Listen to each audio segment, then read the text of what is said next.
the safety of stone. "Addie, come back!" cries Mum. I keep running. I don't even turn my head, not after what she's done to me. And now she's standing in front of the Whittingtons' house calling my name. The bridge cobbles blur. Market Street rises up around me. A motor car screeches to a stop. A shop boy in his arms, laden with boxes, turns to stare. They're all staring, everyone in the whole bloody village, at me, Addie Morrow, girl, in disgrace. I keep running until the streets of Little Pimpleton are far behind me, and the cobbles turn to packed earth, and the bricks give way to trees. I'll never live this down. Never! I can hear Caroline at school, her high-pitched voice, boasting about how she's made the halls safe from bastards and upstarts, imitating Mum shouting in the middle of the road, gloating as she deserves, my head bent before her, all meek and subservient. I feel as hollow as a pitcher. The life poured out of me. The trail grows steep and narrow, and I start to walk.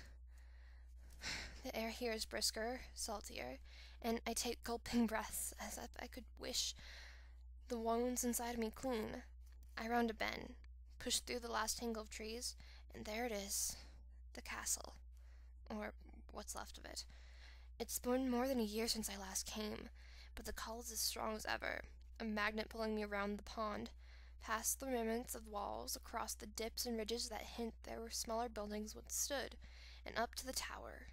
I used to come here all the time, before there was so much work to do. I never told Mom, with her fears of the steep cliffs plummeting down to the pounding surf, her warnings of men lurking behind trees to snatch away any young girl so foolish as that to be alone. But I couldn't help myself. I was drawn here by the sound of the sea, the stubborn stones.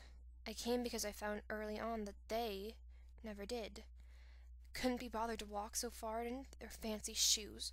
Didn't think it was worth their while. A pile of old rocks buried in the moss of Legion. At the base of the tower, I stretched out a hand to touch an ancient stone, waiting for the familiar chill. And then my feet are climbing the few remaining stairs, up to where they collapse into rubble. My fingers remember every handhold. I haul myself up to the gaping hole that was once a grand doorway, and step into the darkness. I inch along the inner wall, watching each time I place a foot to make sure there's stone strong enough to hold me. Through the arch to the twisting stair, and now I'm spiraling up higher and higher, freer with every step, as if when I reach the top, I could fly away. But there is no top. The tower lost its upper stories long ago. I step into a chamber where the only roof is sky. And there's my window seat, nestled in a strong wall, so no Capulet could ever destroy it. I've measured with my steps. These walls are thicker than our rooms at home are wide.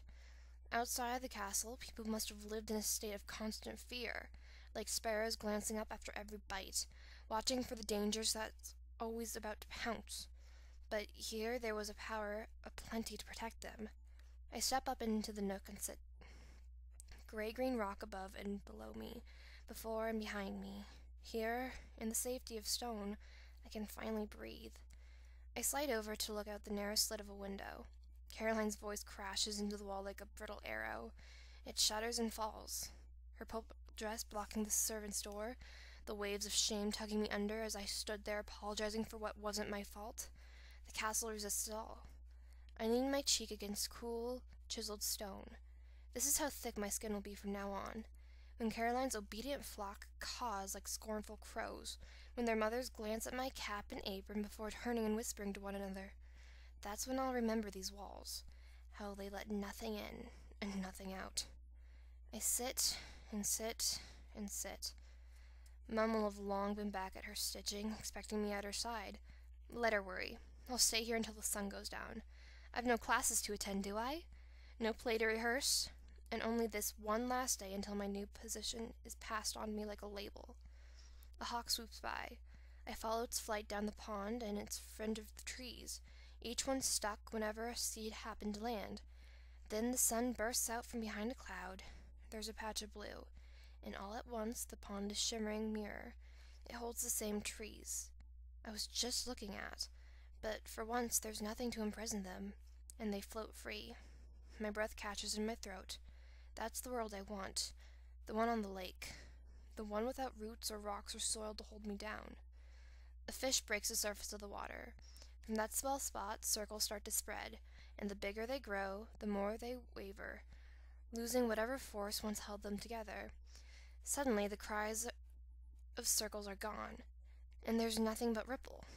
Then the mirror is gone too, blurred by a gust of wind, as if a mighty hand is dipping down to stir the waters. What was trees shimmer into green gold haze, and then even that disappears. The brief brightness is gone, and I'm left with a yearning so strong it hurts, an ache for a land somewhere between rooted trunks and shifting water, between the bound world and the dream. But not here, I think bitterly. An alder tree can't become an oak at will. A maple can't pick up its roots like legs and stride, step by powerful step, along to the shore to find the sun. And everything that ever said otherwise, all those years of school, and the plays and moving pictures that promise you can be something else, something more, they were all lies.